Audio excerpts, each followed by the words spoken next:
Hello everyone! Welcome back to my YouTube channel with me again, Eka Pratiwi. So, today's video I would like to explain about the intonation pattern in English.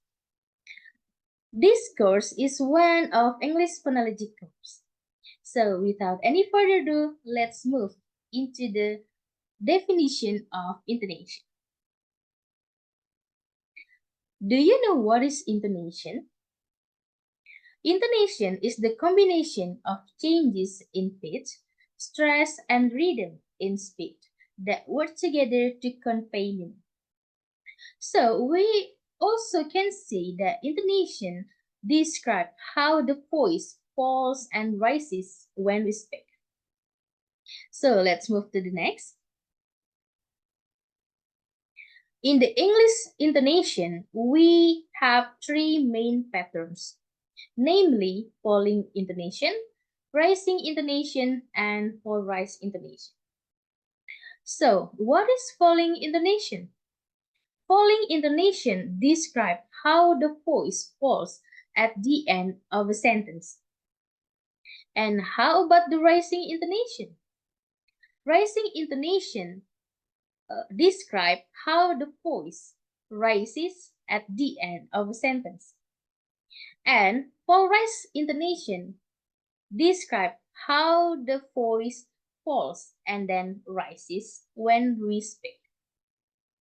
So, when we use falling intonation, when we use rising intonation, and when we use polarized intonation.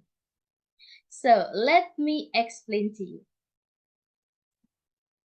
Start from falling intonation. We use falling intonation in statement or in open question. Let's have a look one by one. In statement, we use falling intonation at the end of our sentence, like we are stating a fact. For example, listen to me carefully. I study English every day.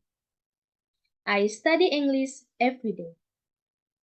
He is from Japan. He is from Japan. She enjoys baking cookies on weekends. She enjoys baking cookies on weekends. Could you hear the falling intonation at the end of the sentences that I said before? I hope you can hear it clearly. Let's move to the open question. What is open question? Open question, it is also usually called WH question, like what, where, when, why, and how. I have three examples of open question. Listen to me carefully. What do you think? What do you think? When do you usually go to bed? When do you usually go to bed? How do you know? How do you know? Can you hear the falling intonation at the end of the sentences that I said before? I hope you can hear it carefully. Let's move to the next. The second one is rising intonation. When we use rising intonation, we use rising intonation in closed question. Closed question, it is usually called yes or no question. Closed question doesn't start with the question word, but it usually starts with auxiliary verb or modal verb.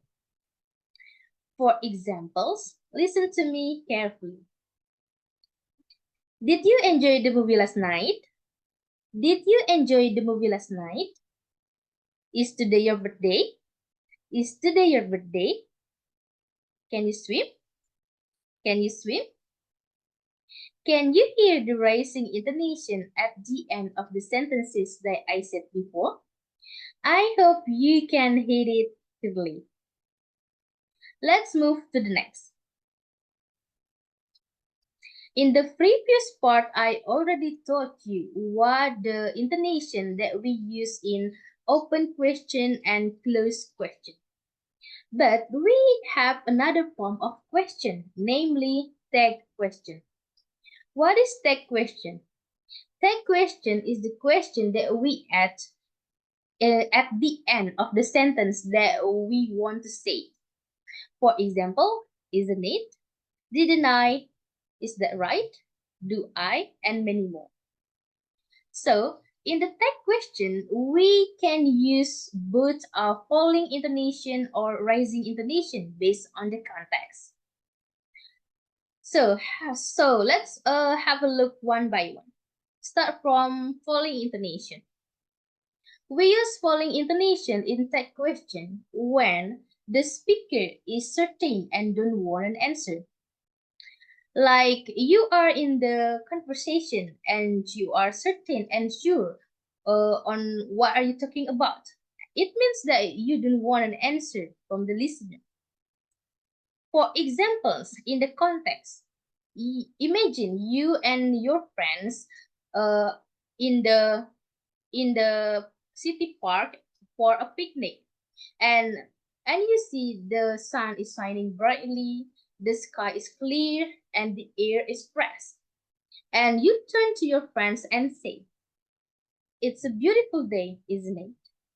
It's a beautiful day, isn't it?" Can you hear the falling intonation at the end of the sentence that I said before? It signals that the speaker is certain on what they are talking about. So let's move to the rising intonation. We use rising intonation in tag question when the speaker is unsure and wants an answer. Like you are in the conversation and you quite sure with what are you talking about and you need an answer and confirmation from the listener. For example, in the context, the teacher come into your class and she said that today we will do a quiz. But all of the students are surprised and confused because they thought the quiz will be next week. Look at the student, the teacher questioning herself. I already told them, or maybe didn't I? She is unsure and she wants an answer and confirmation from her students.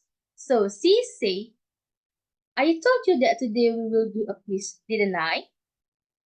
I told you that today we will do a quiz, didn't I? Can you hear the rising intonation at the end of the sentence that I said before? I hope you can hear it clearly. So the next is polarized intonation. When we use polarized intonation, we use polarized intonation when making list. For examples, when someone asks you, what do you have for breakfast? And you answer, for breakfast, I had toast, eggs, fruits, and oranges. For breakfast, I had toast, eggs, fruits, and oranges. Can you guess which the falling intonation, which rising intonation? The items before the last use a rising intonation, and the last item use a falling intonation.